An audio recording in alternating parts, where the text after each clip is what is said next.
Good morning. Good morning. Good morning, YouTube viewers. Good morning, Facebook Nation. Good morning to all people, all colors, all races, all languages, all around the world. Good morning to everyone, and have the most beautiful day. Before we start, click like, subscribe, share. A lot of topics on the playlist talking about things that we go through in life and offering a different way of looking at situations in our lives. So today we're going to start, which I enjoy doing. This is going to be a three-part series, and the topic is live for today, for tomorrow we die. And part one is desire is not love.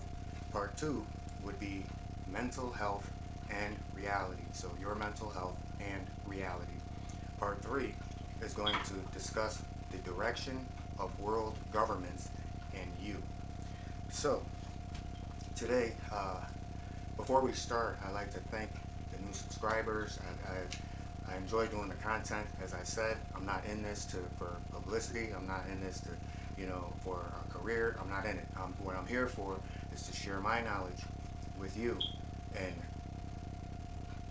situations that I've gone through, experiences that I've witnessed, and just an overall view of different ways of looking at things. So I've experienced a lot. So where my experience comes from, it comes from this gray hair. My experience comes from my grinded teeth. My teeth ain't bad, they're not bad. What it is, just the stresses of life. And, so I wear it with honor, I wear it with pride because for all the pain and for all the experiences that I suffered, I'm still here. And you are here also. So that means that we've come a long, long way. But there's a long, long way to go. And together we do this because we understand that there's outside entities that want to bring us down. And we're not allowing that, too strong for that. So let's discuss. Well, today what we're going to discuss is uh, unspoken rules. And these are things that have to do exclusively with desire because desire is not love. And we often think that, when we look for love and when we look for, qualities in our significant other or partner, we think that our perception is what love should be. And we find that not to be true. So before we start, I want to start out with a quote that I wrote, and I'd like to share it with you. Change begins when a person accepts and lives by reality and not one's own perception of what one's own reality should be. And that's Dennis Crosby. So how can we show that, there's an unspoken rule to what we want? And if you're not speaking something to someone that you care about, then it's an unspoken rule. It's a requirement that you put on a person that is completely unaware of what that expectation is. Yet the person is being held to an unrealistic expectation. And we all know what happens when we do that. It's born to fail. Anything created in that sense will fail. Whether it's today, tomorrow, 5 years from now, 10 years from now, it will fail. So let's build things in our lives that don't fail. So I'm not even going to look at relationships. And the reason I'm not looking at relationships is because I want to clarify something that I had said yesterday or a couple of days ago in my last video where I said that we're all to blame. That part I'm not taking back. So I'm not taking anything back. I'm clarifying it. And the reason that we failed our younger generation is because we saw what was taking place. We saw the direction in which the world was going. And, a lot of us out there did try, and we were up against, forces that were far greater that, wanted to continue to allow things to go in that direction. So, in a sense, when I say fail, I mean that, maybe we didn't try hard enough. We did fail, so, but maybe we didn't try hard enough. So, let's look at, instead of looking at a love relationship, let's look at a friend relationship.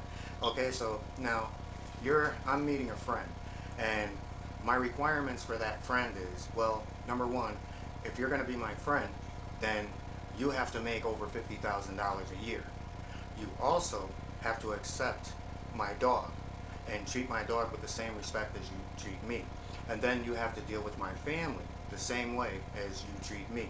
Then you have to deal with my friends, my current friends, the same way that you treat me. Now, would you, if someone said that I want to be your friend and this is a requirement that I'm expecting from you, would you be that person's friend? The most common thing that we would say is, look, I'm not here to be to be your veterinarian. I'm not here to be a counselor to your friends. I'm not here to be, a stepping stone for your family. I'm not here to impress all these different people. I only want to be your friend. But if all these requirements are expected of me, then that's where you stay. And this philosophy is what people are asking for in relationships. And they have nothing to do with love. So we can say that it is a desire that you expect all these things. So when we say that, why didn't you love me enough in a relationship or a friendship, where you say, well, why weren't you, I was loyal to the friendship, and I thought I did everything right. We don't look at ourselves, and this is what this channel is about: to look at ourselves and say, hey, were there unspoken rules, unspoken expectations that we expect from another person? So understanding what a desire is and understanding what love is something that we have to come to grips with. And it goes hand in hand with the quote, change begins when a person accepts and lives by reality. We're living in a world right now where everything is narrative, and excuse me, and the narrative is whatever you want, whatever your expectations are. And that's not real. It's not real. But you want to know what is real? When those things fail, your pain is real. So you've taken something that was unspoken. You've taken something that was an expectation. You've taken something that was a desire. And you've encompassed this. We've all encompassed this into love. And it's a distorted reality. So, today's discussion is to get us out of that reality and to get into the reality is of what is. Because if the relationships that last, and, another area where, I have experience, because throughout life, people who have long-lasting, loving relationships, I always talk about, what makes it work for you. So I've gotten responses from super wealthy to super upper middle class, who have love and have a real relationship, not a superficial relationship. So I've experienced and seen, to be a part of, having a very, very good friend who has a relationship that has lasted ever since like high school, and he's older than me, and that relationship is still there. So these things are work. But the one thing that all these people, no matter what race and, no matter what nationality, that they have in common is that they love the person.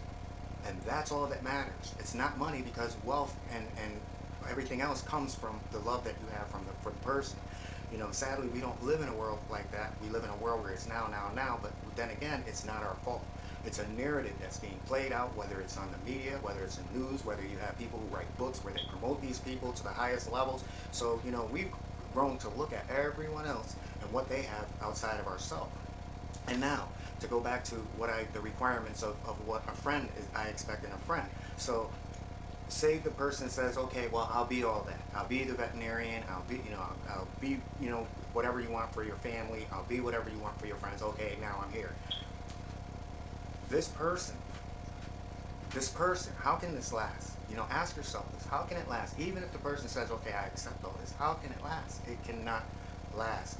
And, there's a variance, and women as well as men are guilty. Now, on the women's side, which makes it guilty, I'm going to explain how men view relationships.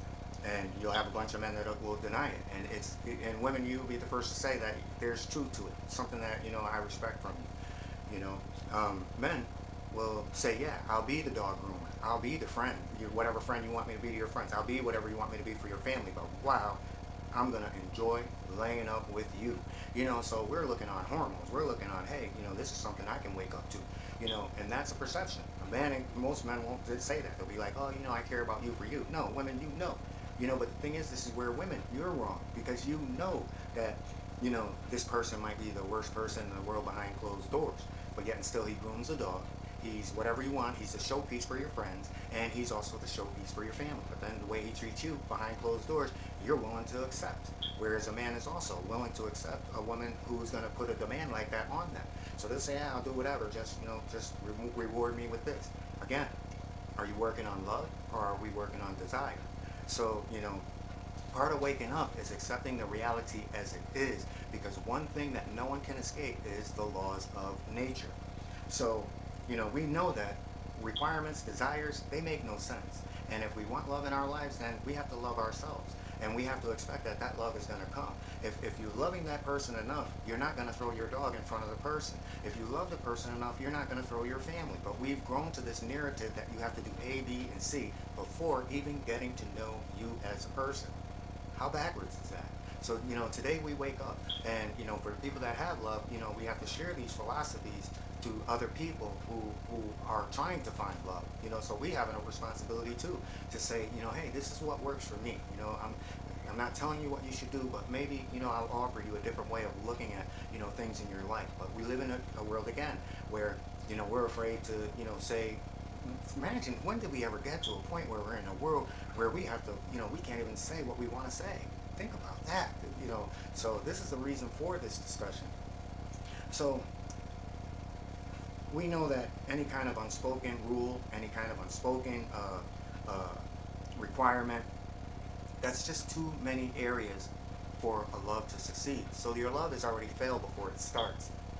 It's already failed before it starts. And then sometimes it fails because what if you do have the connection, but now your best friend just cannot stand who you're with, just cannot stand the person, and then they cause trouble in your relationship. So instead of, solidifying your ground, you bought all these different things and threw all these things into the mix, and you expect it to work out. It's not, because that person doesn't even know you yet, and you have to answer to someone who you're not even sleeping with. You have to groom a dog that isn't even yours. So I mean, let's get serious with life. So what we're living in today, we're living on a philosophy, a self philosophy. Each individual has their own philosophy, own narrative, built on false reality, not love, but selfish desire. So when we want things in life, whatever it is that we want, we have to start with I. And when we start with I, then everything else falls into place. And when we start with me, things succeed. I am in love with this person. Me is the time that we spend together, because now we become we. We can't have that if it's everyone and everything else. So we have to wake up. We have to wake up in a sense where, we gain realistic expectations of ourselves, not narratives that we've encompassed to say that we think that this is the way life should be. And for those of you who say, hey, this is what works for me, my way is the best way, and whether it's real or whether it's a fact, this is what I'm going to do. Bring that philosophy in front of a court of law.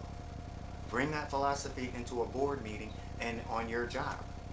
Bring that philosophy, to any outside entity where that your reality doesn't fit reality in the world around you. So we make good choices, and the choices that we make, we begin with us. And when we ask, and when we go out this summer, now that things are opening up, we don't look at what a person makes. I want to leave you with this, because this is a conversation I had a few years ago. And it's one of the things that I had wondered, if maybe, if I was correct in what my response. But I stand by my response, even though I never got a response from the other person. So what it was a conversation that I had, and I was speaking to a woman, and anytime where I'm like I said, I'm single, so I'm not in a rush to be in a relationship, because remember, I know how I'm founded, I know how I'm built, I know what I have to offer, and I'm willing to take the time to get to know a person, something that most people can't do in this day and age. Everything has to be now, and it fails just as fast.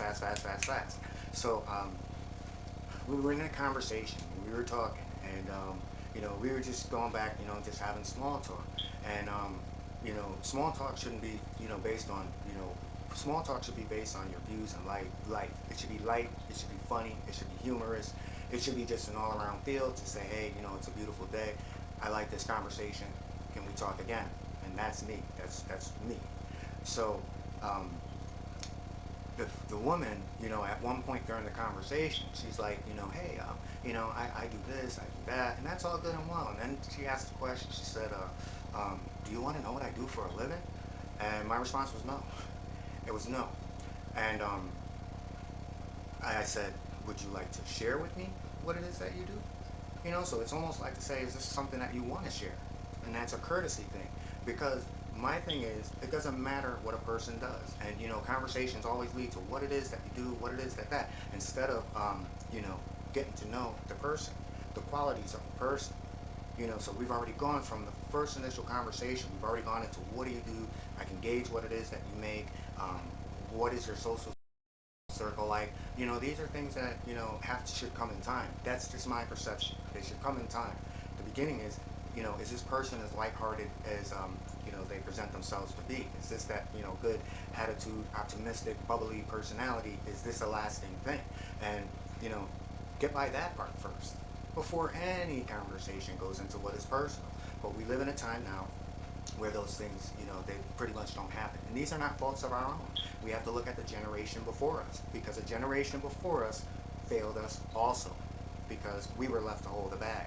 And now that bag has grown even bigger. So to tie into my last video, to say that we failed.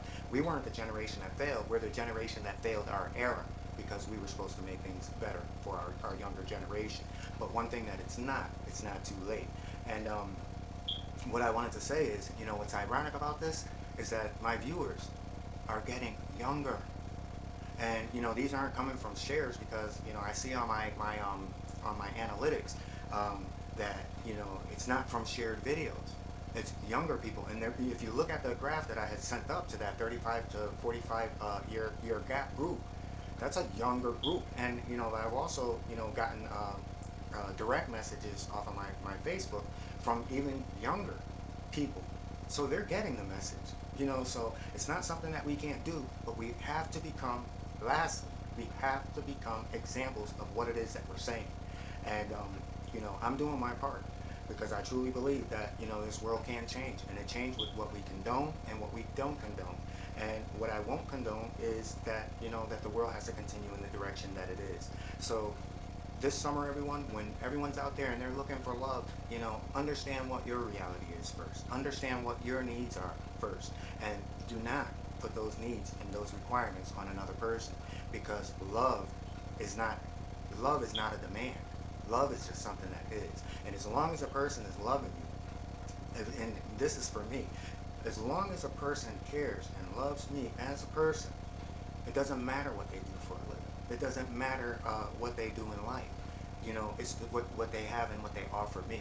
And when we look for another, we can't look for somebody who is exactly like us. It's another misconception where it says, hey, I have to find someone who fits A, B, C, D, E. Then you might as well be with yourself. You may as well be with yourself. Love is something that offers a variety. So that person can be your polar opposite. You can be outgoing, but this person is, to themselves. You can be, adventurous, but this person can be technical.